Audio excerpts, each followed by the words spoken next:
Thank you so much for joining us again. Now, I think the big question about property structures is why, and we spoke about this last time we caught up. So, and I know there's a lot of buzzwords around trusts and companies, and there's a lot of benefits for those things. But I think the thing that we did touch on is the why you would actually do these things. And I am not pro or against buying in different structures, but I am pro people getting the right advice. And generally, when people talk to us about different structures, like a company or a trust, the first thing we say is go and talk to your accountant about that before you make any decisions about structure. So when somebody comes to you and talks about structures, how does that conversation start? Yeah, and I think I touched on this, and you've said the word a couple of times. It's always the why. You know, what is the end goal? What's the purpose for buying the property? What's their long-term goal? Are they wanting to build a large property portfolio? Are they looking at buying their first property? So, you know, there's the easy and more common way, which is buy it in your own name or with yourself and your partner. You know, that's really common, and that's easy, and it's normal, and it's lower cost, a lot less complex, and it would probably suit the majority. Really. For their personal names. Yeah, that's right. And looking then at going into trusts, you know, lots of times I'm sure they come to you as well, and it's not really proper advice. It might be pub advice or side the netball court advice or something. Or influencer advice at the moment. Yes, that's huge, isn't it? Yeah. So, you know, I guess maybe we'll just go through the options other than individually held, which I think most of your listeners would probably be aware of and have. That's right. So so other than individual names, what would be the main, I guess, structures that people would hold property in? What would there be? Trusts? What else would there be? So you'd be looking at trusts, companies, super funds. Yeah. And then you'd throw partnerships in there as well. Yeah. That's not too different though, really, to just, you know, holding it into individual names. You and I having a property as tenants in common versus having a partnership in place. The end result is very similar. Just sometimes around GST and things, there's a requirement to have an actual partnership. So why don't we start with the most common, which would be trusts? Yeah. So I don't know, from a borrowing perspective, that can have some advantages, and I think that's what a lot of property investors are getting drawn to the trust side of things, because it could increase borrowing capacity. But tell me the reasons why somebody would buy in a trust. Yeah. So the main reason.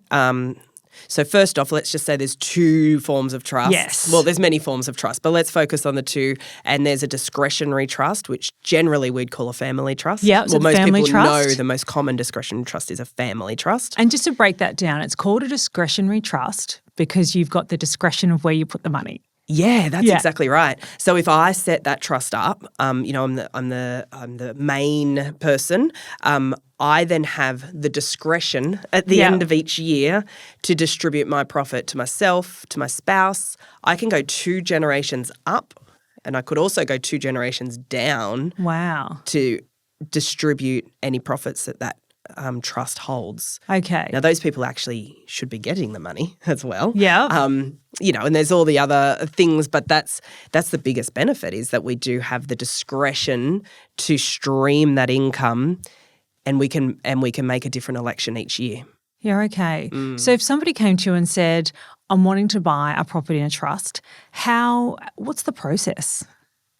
Yeah, so first off, it is a conversation. Yeah, let's jump on a Teams or something with, you know, yourself and whoever else is involved in this purchase, and let's talk it through. And so there's the why are we buying the property? And then there's, okay, it sounded really good what I just said before, right? It did. That's exciting. Everyone's in now, we're buying it in a trust, but let's keep breaking this down. Yeah. So we're saying we can split money as we're making profits throughout the year. That's fantastic. But if we're making a loss, so if we're negatively geared, we can't distribute the losses. Okay, and a lot of property would be negatively geared that people are buying now. That's right. Yeah. So if we simplify that, if we've spent $10,000 more holding this property than we've earned, then that $10,000 is kept in the trust until such a time the trust makes a profit. Okay. So it's not gone, it's not lost, but we're not getting the immediate tax advantages that we are if we hold that $10,000, that property, and make $10,000 loss in our own name. That's a really big attraction sometimes to people when they It buy is a big property. attraction. So it's not, the loss isn't gone forever. You can hold that loss in the trust. Yep. And let's say it's 5 or 6 years' time, the property turns and it starts to be positively geared.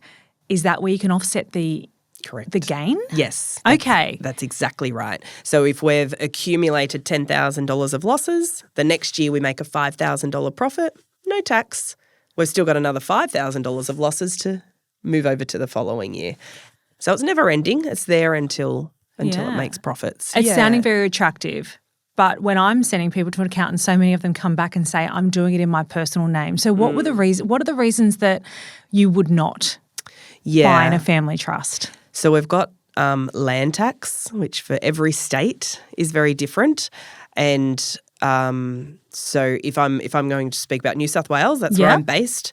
Individually, we can have, about $1 million in unimproved land value before we're paying land tax in our own names. Yep. In a discretionary trust, we have no threshold.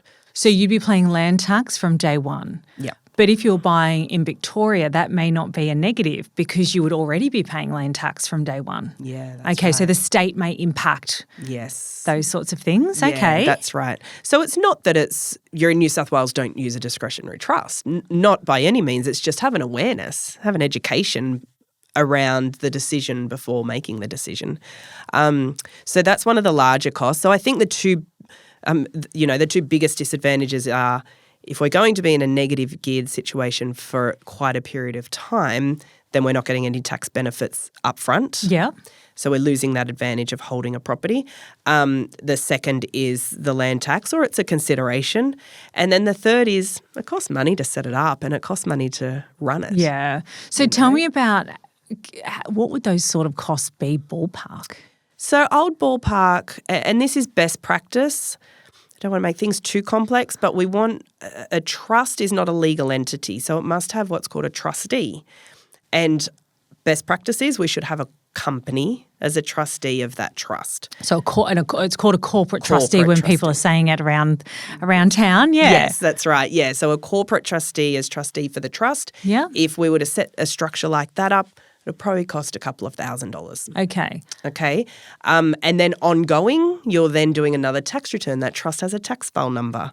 It has to do some financial statements. It has to lodge a tax return. So you could ballpark maybe every accountant's different, right? But maybe ballpark $1,500 and you've got your rental property tax return done. It's quite a bit more. So it's not something that you can do in your individual tax return now because you've got this other entity that also needs to account every year. Correct. And that's the trust. That's right. Yeah. Yeah. So, but on the flip side, another really big advantage is asset protection. Yeah, okay. Let's talk about that. How would someone be protecting their assets by buying it in a trust? So really big legal questions. So maybe we need to pull someone else into this conversation. We'll put a disclaimer that we're not giving legal advice on. Stamp that. Yeah, that's right. So the concept is that there's just layers of entities between you who may be, open to being sued or, having financial difficulties. There's a layer of protection between that, with definitely having the corporate trustee, and then the entity held in the trust. Now, all the little legal bits behind it, I'll be honest, I don't really understand, but I've seen a live situation whereby I did come involved in the client sort of at the back end of their bankruptcy, and it was very large. It was through a business. There was personal injury, not to their fault, but they had to declare bankruptcy off the back of this issue in their life. And the one asset they had standing out of all of that was a residential property that they owned in Queensland via their trust with a corporate trustee. Wow. Other than super. Sorry, super should be sitting out there as well. But other than their super, that's the one asset that their solicitors got through simply because it was in a trust. Now, if that didn't have a corporate trustee to that trust, if that had an individual trustee, that may have been different. I believe so, yeah. So I made the statement before that a trust is not a separate legal entity. Yes. Okay, so when you do a land title search, which any of us can do, when you do a land title search, the corporate trustee would come up as the owner of that property on behalf of the trust. Yes, okay. So imagine we skinted out and we didn't pay that extra money to do the setup, and we were the individual. I was an individual trustee of my trust, and someone did a land title search because they were trying to get me for everything I had. It would just come straight up. Leah Hall is the owner of this property. And there's no distinguishing in that land title search to say that there's a trust involved as well. So then there's another argument to say, no, I only hold that on behalf of the trust. It's safe. You can't touch that. Yeah, okay. By having that corporate trustee, then it allows that extra level of protection. So I would say from what you've said that there's a benefit of having a trust would be asset protection as well as the ability to distribute funds to other people. As long as you set it up correctly. Yes. Yeah. Correct. And don't skimp on it. Yeah, that's great. So from a borrowing perspective, and I think there's a lot of people that can't do it for asset protection, especially in certain fields. Like if they're working in a high-risk field, there's a lot of time that people want that asset protection, and that's great. But something that's probably been really common lately, and this is something to do with, the Instagram reels of buying a trust so you can keep borrowing buying more property. A lot of people are looking at borrowing capacity. And it is a valid strategy, but I guess it has a couple of little thing that you need to consider when people are using it for borrowing capacity. So if somebody was buying a property today and they were going to put that in a trust, from a banking perspective, they need to be able to service that loan now that they're buying. Yep. However, if that trust, when they're buying their next property and that trust is starting to look after itself, we could get a letter from an accountant that says, that property in that trust is taking care of itself, and then the bank can ignore that for their next property. So we talk about that negatively geared property that people are buying, because a lot of them are negatively geared. What would somebody need to actually show to get that letter from an accountant to give to the bank to say that that trust is looking after itself? Yeah. Bank letters and accountants aren't generally friends. And our professional bodies are putting really hard pressure on us. But if we're stating fact, it's okay. Yeah. So if that property, if the rental income is not covering the costs of operating the property and the cost of the trust, then the accountant shouldn't really do the letter. So what do we need to show is we need to show fact that it actually does hold itself. Which is possible, right? Like it definitely happens. But maybe not from year one. It might be year 5. So I think when we're talking to people about trust as a possible strategy and they're getting that advice from their accountant, the timing's really important. So it's not a quick strategy conversation. It's not, well, I'm going to buy this property in a trust today and then tomorrow I'm going to go and buy my next property and we can ignore it. It's when that property is looking after itself and you're ready to buy multiple properties. If you've got a strategy that you're going to be buying 6 properties over your journey, buying these first 2 in a trust back here might have some merit, but let's plan that out first, because it's going to be when they're actually taking care of themselves, because that could be a number of years away. Yeah, and I think that goes right back to how we started the conversation, as in, what's your plans? Why are we doing this? What is our trajectory? So if it's like, I just really want to have one rental property, maybe trust is still an option, but maybe not as well. It might be if your goal was to have one property, maybe you're doing that just for asset protection rather than the lending and the borrowing capacity. But so if again, that knowing your person's whys. goals is to hold a portfolio of properties, then it's more likely a larger conversation to have around trusts. Yeah, great. Is there anything else that you think we need to cover about trusts? Well, that was just discretionary trust. That's just discretionary trust. So what other types of trusts are there? So I think the other 2 main types of trusts we should cover is a fixed trust, which an example is a unit trust. Okay. And a self-managed super fund is a form of trust as well. Yeah, okay. So let's talk about unit trust first, and then we'll come back to super funds. So tell me, what's a unit trust or a fixed trust? Yeah, okay. So when we're saying fixed, it's the total opposite to what we said about discretionary. Yeah. Right? It's fixed. So if you and I wanted to purchase a property together and, you had $500,000 to put in and I had $400,000 to put in, then we don't want there to be any discretion around who gets those profits. You're entitled my share. to your share and I'm entitled to less, which is my share. And they're fixed. So we physically buy a unit in a unit trust. Okay. And then the unit trust itself buys the property. And I've seen those as trading entities too. So I've seen people have a business that's a unit trust. So you can have, because they're maybe partners that aren't romantic couples, there's 4 business partners, they're running a unit trust because they own 25% each. Correct. So you could use that structure to buy property. Yeah. Yeah, okay. And where I see it commonly used is in development. Yeah. So unrelated business partners coming together to do a development, and you'll see a fixed unit trust used regularly in that state. And also, make things complex here, sometimes a self-managed super fund is involved as a unit holder in those developments as well. Yeah, I've seen that with the medical centre. Yes. Yeah. It can be a great structure. Lots of little rules, not something we're unpacking right now, I know. But so, when we just think of a fixed unit trust, that's the very big difference. So if we use that same example, we've made $10,000 of profits within that unit trust throughout the year, then, and in my example of our split, then you would be getting your share and I would be, if we were at 60-40 split, you'd be getting $6,000 of that profit into your tax return and I'd be getting $4,000 of that profit. Do people tend to hold property long term in a unit trust, or do you see it more people are doing a development or a commercial kind of thing and then they're selling it and moving on? Yeah, I'm generally seeing development. Yeah. Sometimes I do have a couple of clients who have more of a longer term unit trust in place for maybe some commercial property because they may not have had one entity that quite had enough money to do it solo. Yeah. So I've had two entities involved, but it's still very structured. Yeah. So the same rules apply though in relation to distribution of losses. Okay. So how do you distribute losses through a unit trust? We don't. They're held in the unit trust until such a time the unit trust makes profit.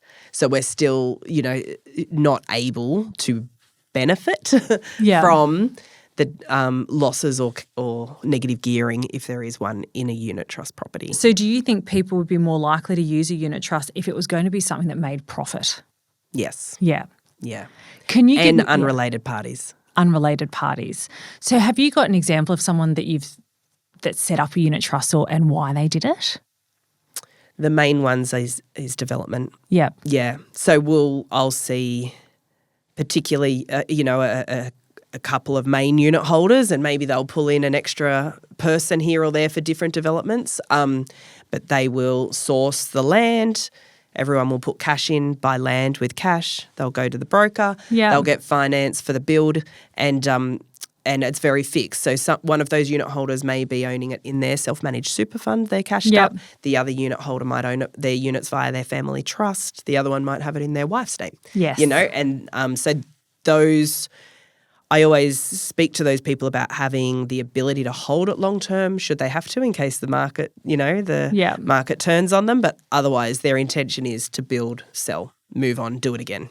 That's great. Yeah. And from a lending perspective with a unit trust, generally we see it on the commercial side of lending. Yes. So it's generally a commercial loan and we're generally going to the commercial side of the bank to get finance for that kind of thing because generally it is something that has some sort of development flair to it. Yeah. And so you can, just like with that family trust, it can get locked in. So it doesn't need to be included in their personal lending as long as, again, they can get that letter saying that actual development in that unit trust is covering itself. Yeah, okay. And that's when they can ignore it on their personal side moving forward. But again, if it's not covering itself, that doesn't work. That's right. Yeah. And I think that's, for myself anyway, that's really interesting. Learn on the way that the banks are looking at trusts. Yeah. It's very different. And just to caveat that, it's not all banks. And so when we talk to people about their long-term strategy, it's really important to know not all banks look at it that way. There's only maybe 3 or 4 out of a big suite of banks that will use these rules and ignore these trusts. So I would hate to see people build a long-term property strategy based on a little niche I guess, policy that may not always be there. Like banks, lending and policy changes all the time. Yeah. So I wouldn't want to go, oh, well, I know that that's going to still be there in 5 or 10 years' time when I can use this policy. So imagine if you were paying land tax on all these properties, not having all these benefits, paying all this money for all these entities, and then in 5 years' time when you could actually use it, the banks weren't looking at it that way anymore. Yes. Yeah. Yeah. You don't want to make your whole future structure in line with something we've got no control over. That is right. So you want to make sure it all fits in line with your whole strategy. You're not just looking at this one thing of borrowing capacity. You're thinking, are there other reasons that I'm doing this? Yeah. Other than borrowing capacity? Is this in line with the long-term strategy that I have? And for some multiple investors, it is.